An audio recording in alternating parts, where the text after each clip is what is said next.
In this video, I'm gonna tell you about a time that I Facetimed ASAP Rocky.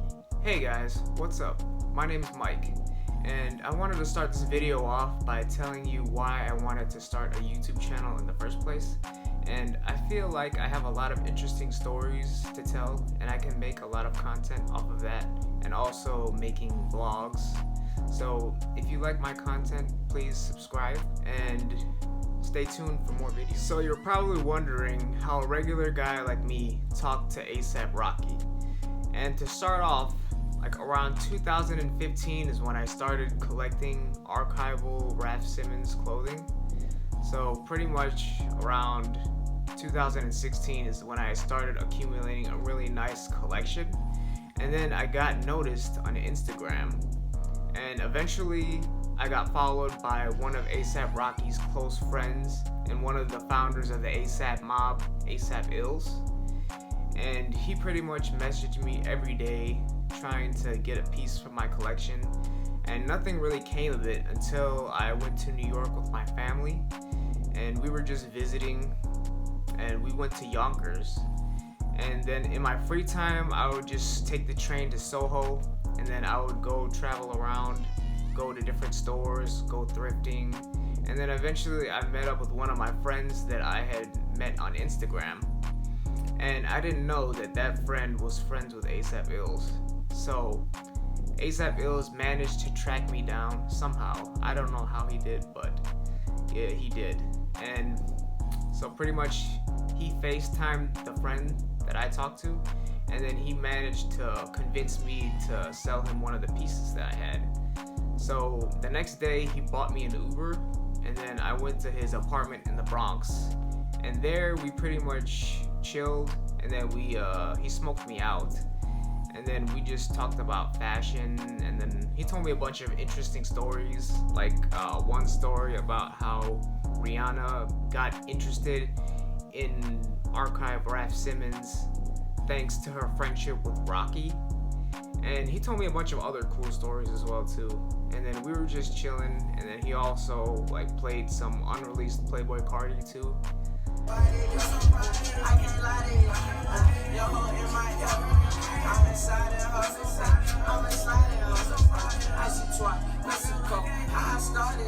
And his apartment was pretty cool, but you know, it's a little bit messy. He had like a whole bunch of clothes everywhere and stuff, so it looked like a hoarder's apartment.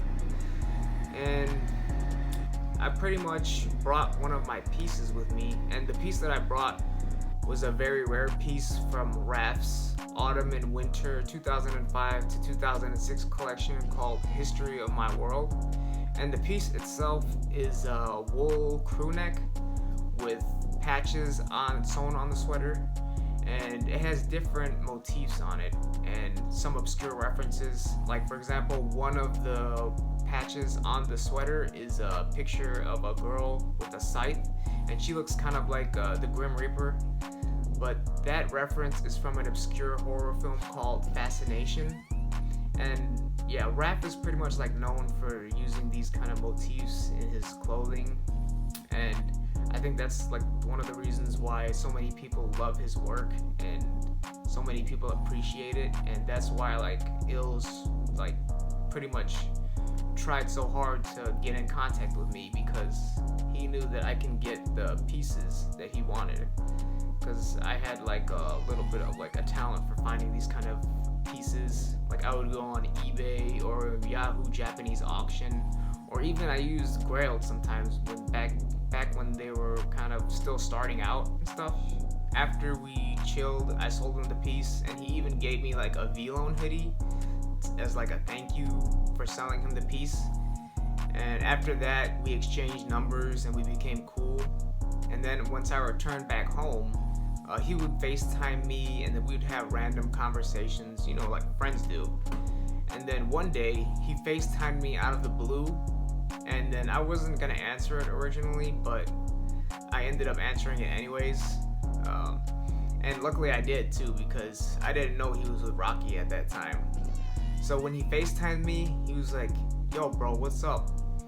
He's like, "I got Rocky with me." He's like, "He wants to see your pieces. Show him your collection." So I was like, I was like, oh shit, I fucking panicked because I didn't know what to do, but like my adrenaline shot up like crazy. And you know how you get when you meet famous people, you get all starstruck. So that's pretty much what I was like going through. And then I rushed to my closet and I grabbed all of the clothes off my rack and threw them to the ground. And then I was showing Rocky each piece, like specifically, like going up to each piece with my phone and showing him the different details and spitting like all my knowledge about the archive clothing that I had. And I remember he said, "Damn, young boy got all the pieces." And I was just like geeking throughout the whole FaceTime call. And I told Rocky, I'm like, yo, if you ever need anything, just hit me up. You know, I got you. Or just tell Ills to hit me up. So after that, pretty much Ills told me that Rocky was fucking with me and that he really was impressed by my collection and stuff. So that was really cool to hear because I never got recognition before like that, and having someone famous recognize me for that was pretty cool. And after that, Ills said that Rocky wanted a certain piece from my collection, and the piece that he wanted was from Raph's Spring and Summer 2003 Consumed collection, and it's one of Raph's more popular pieces. It's one of Raph's more famous collections, and the piece itself is a black button-up with red designs all over. And it's kind of funny because it got popular from one of Rocky's friends, Ian Connor, because he tattooed that design on his body, and that's the same tattoo that he showed Raph when he met him in person with Rocky. So I find it kind of funny how Rocky wanted that piece. And anyways, after that, pretty much they still hit me up to this day to get pieces. I actually don't really collect a lot of pieces now, because a lot of the Raph Simmons pieces are really expensive.